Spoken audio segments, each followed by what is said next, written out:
महाराष्ट्र राज्य की हमारी राज्य स्तरीय प्रतिनिधि सभा की बैठक बुलाई गई औरंगाबाद में, और यहाँ पर हम लोगों ने महाराष्ट्र स्टेट की नई कार्यकारिणी का चुनाव किया। सभी महाराष्ट्र के 36 डिस्ट्रिक्ट के लोग हमारे यहाँ उपस्थित रहे। जिलाध्यक्षों की भी नए सिरे से नियुक्ति हुई वर्ष 2023 के लिए। वर्ष 2023 के लिए नए प्रदेश अध्यक्ष के साथ साथ में नई कार्यकारिणी महाराष्ट्र स्टेट की हमारे यहाँ चुनाव की गई। तो इसके लिए विशेष तौर पर और आगे भविष्यकालीन जो योजना है 2024 का हमारा जो चुनाव है, उस चुनाव को मद्देनजर रखते हुए हम लोगों ने ये अभी से शुरुआत उसकी कर दी है। आने वाले इलेक्शन में आपकी पार्टी किसी के साथ अलायंस में जाएगी या इंडिविजुअल लड़ेगी?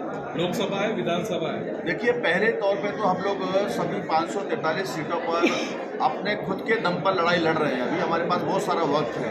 सारी सीटों पर हम लोग अपने दम पर ही चुनाव लड़ाएंगे, इसकी तैयारी हम लोग अभी से कर रहे हैं। और जब उस वक्त मौका आएगा तो जो भी हमारे सम विचार वाली पार्टियां हैं उसके बारे में विचार करेंगे। हमारी तैयारी अपने इंडिपेंडेंट तौर पर लड़ने की है। आपकी पार्टी का नाम बहुजन मुक्ति मोर्चा, बहुजन मुक्ति पार्टी है। सॉरी, बहुजन मुक्ति पार्टी है। आज बहुजन तो मुक्त ही है। आज देश के जो सर्वोच्च पद है उस पर एक बहुजन महिला बैठी है। आपको क्या लगता है? बहुजन मुक्त नहीं है, अभी कहीं न कहीं वो ब्राह्मणवाद का शिकार है, मनुवाद का शिकार है। विचारधारा से उनकी गुलामी मजबूत हो रही है। जो अल्पसंख्याक लोग हैं उनके ऊपर में हावी है, देश के ऊपर में। देश का संविधान को सरेआम जलाया जा रहा है संसद मार्ग पर। बैकवर्ड क्लासेस की जनगणना नहीं हो रही है। आज इस आज़ाद भारत के अंदर में बैकवर्ड का प्रधानमंत्री होने के बाद भी उनकी जनगणना पर रोक लगाने का काम किया जा रहा है। हमारे देश के नागरिकों को ही नागरिकता से वंचित करने का काम इस देश के अंदर में हो रहा है, तो मुक्त नहीं कह सकते।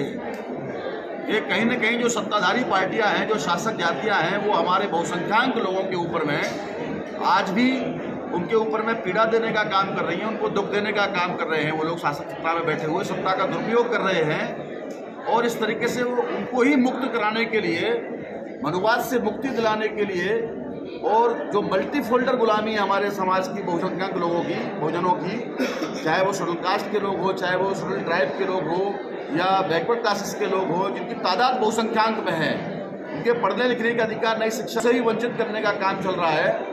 तो ये बहुत सारी चीज़ें हैं जिसको लेकर के आपको मुक्त कराने की बात है।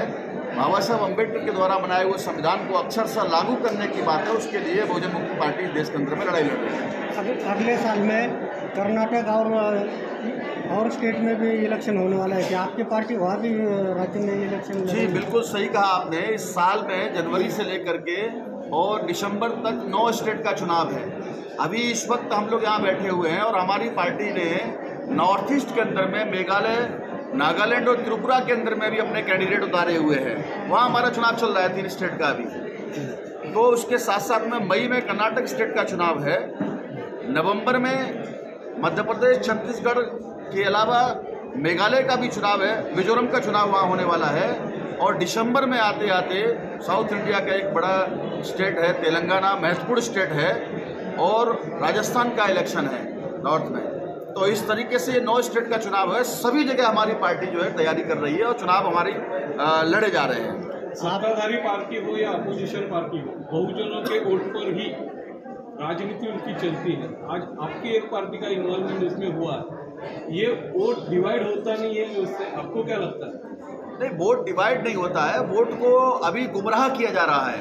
वोट को कहीं न कहीं जो है हमारे लोगों के वोटों के अधिकार से, जो मताधिकार का अधिकार उनके पास में है, उससे वंचित करने का, उसकी वोट की वैल्यू को जीरो करने का काम इस देश में ईवीएम मशीन कर रही है। ईवीएम मशीन के माध्यम से मतदाताओं के वोट को एक तरीके से चोरी नहीं बल्कि डकैती डालने का काम सत्ताधारी पार्टी के माध्यम से और सत्ता का दुरुपयोग करने का काम कर रहे हैं। तो इसकी भी लड़ाई हम लोग जो सड़क से लेकर के संसद तक लड़ रहे हैं। अभी आप ईवीएम के अपोज में हो या फेवर में हो? ईवीएम का हम चाहते हैं कि भविष्य में जो चुनाव हो वो पारदर्शी होना चाहिए, जो संविधान में लिखा हुआ है। लेकिन मैं ही नहीं कह रहा, बल्कि बहुत सारी आशंकाएं ईवीएम को लेकर के अभी देश के अंदर में बहुत सारी पार्टी के लोगों ने भी इस बात को आवाज़ उठाई है।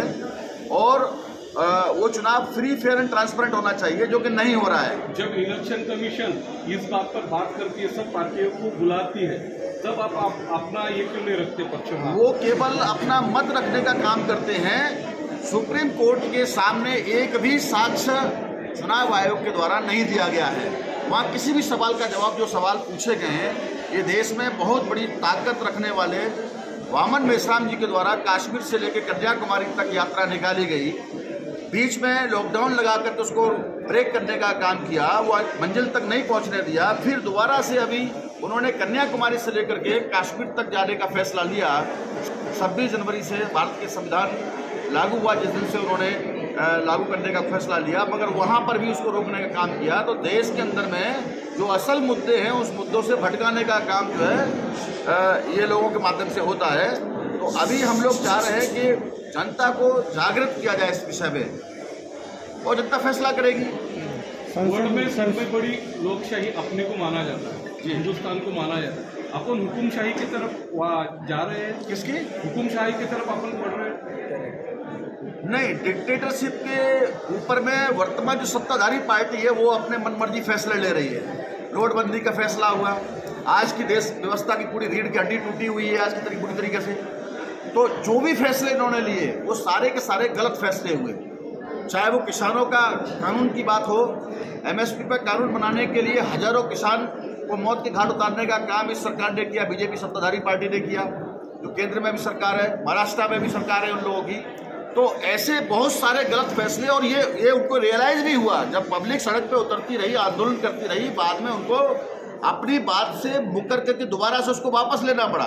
महाराष्ट्र में जो राजनीति हो रही है, इसके ऊपर आपकी क्या राय है? महाराष्ट्र की राजनीति में अभी जो उथल पुथल है, जो चल रहा है मामला, ये इस बात का सबूत है कि महाराष्ट्र के लोग बदलाव चाहते हैं। महाराष्ट्र के लोग एक नई क्रांति करना चाहते हैं, जो वर्तमान में बहुत समय से उनको दबाया जा रहा है, उनको कहीं ना कहीं जो है उसको रोकने का प्रयास किया जा रहा है। तो अभी वो क्रांति की दिशा में आगे बढ़ रहे हैं, और वो आने वाले समय में आपको इस चुनाव में दिखाई देगा। संसद में आपका एक भी खासदार नहीं, और महाराष्ट्र में आपका एक भी आमदार नहीं, फिर भी आप बदलाव की भाषा कैसे करते हैं? देखिए, हमारा एक भी सांसद नहीं है, एक भी विधायक नहीं है, खासदार या आमदार नहीं है, मगर जो मुद्दे वास्तविक विपक्ष की हैसियत को जिनको उठाना चाहिए, वो मुद्दे पर कोई विपक्ष बोलता हुआ नजर नहीं आता है। जो उनको ED का डर लगता है, उनको CBI का डर लगता है। मगर जिन मुद्दों को बहुजन मुक्ति पार्टी समाज में उठाती है, देश में उठाती है, सड़क से लेकर के, वो सारे मुद्दों पर आज चाहे बिहार की बात हो, उन मुद्दों पर चर्चा हो रही है। जाति जनगणना बिहार में हो रही है कि नहीं हो रही है, हम लोगों ने उठाया उस मुद्दे को। और किसानों की बात हो रही है तो किसानों के संदर्भ में, या पेंशन योजना की बात हुई तो पेंशन योजना आज लागू कर रहे हैं, कई राज्यों ने लागू कर दिया उस चीज़ को। जो पुरानी पेंशन योजना है उसको लागू करने का काम किया है। हमने अभी बहुत सारे जो मुद्दे, हम लोग भले ही उसमें नहीं है, जिनको जनता चुनती है, वो चुने हुए लोग जो है उस काम को नहीं करते हैं। हम लोग सबसे बड़ी सरकार, सबसे बड़ा जो जनता न्यायाधीश है, वो फैसला करती है, वो मुद्दे हम लोग उठा रहे हैं, तो जनता हमारा साथ सहयोग दे रही है और आगे बढ़ रहे हैं। महाराष्ट्र में कभी आपको बीजेपी के साथ गठबंधन करना पड़े तो आप जाओगे? नहीं, अभी बिल्कुल ऐसा कोई हमारा आकलन नहीं है किसी प्रकार का, कि जिसने देश के संविधान को जलवाने का काम किया जिस पार्टी ने, उसके साथ में जाने का तो कोई मीनिंग ही नहीं है। अभी तो उस समय कोई मतलब ही नहीं बनता है। महाराष्ट्र में इतने समस्या, इतने मुद्दे, आपके पक्ष रास्ते पे क्यों नहीं उतरता? एक भी आंदोलन कैसा नहीं दिख रहा राज्य में? महाराष्ट्र में एक भी आंदोलन क्यों नहीं दिखता? बराबर आंदोलन हो रहा है हमारा। नहीं, कुछ भी नहीं। एक मिनिट, मैं इसका पालन करता हूँ। बघा, महाराष्ट्रामध्ये बहुजन मुक्ती पार्टीनं अनेक आंदोलन केलेले आहेत। उदाहरणार्थ विजेच्या अनुषंगाने वीज कंदील भेट आंदोलन, हे सर्वात मोठं आंदोलन आम्ही प्रत्येक जिल्ह्याच्या जिल्हाध्यक्षांना कंदील भेट दिला। या देशामधल्या या शेतकऱ्यांना तुम्ही नागवण्याचं काम करताय, लोकांना नागवण्याचं काम करताय, जबरदस्तीने तुम्ही लाईट बिलाची वसुली करताय। ही पठाणी वसुली आहे किंवा ही ब्राह्मणी वसुली आहे। मोगलांच्या काळामध्ये सुद्धा हीच वसुली होत होती आणि ब्राह्मणवाद्यांच्या काळामध्ये सुद्धा हीच वसुली होत होती। याच्या विरोधामध्ये बहुजन मुक्ती पार्टीने आंदोलन केलेलं आहे। दुसरं, महागाईच्या विरोधामध्ये सुद्धा धक्का मारू आंदोलन आपण मोठ्या प्रमाणात केलं होतं।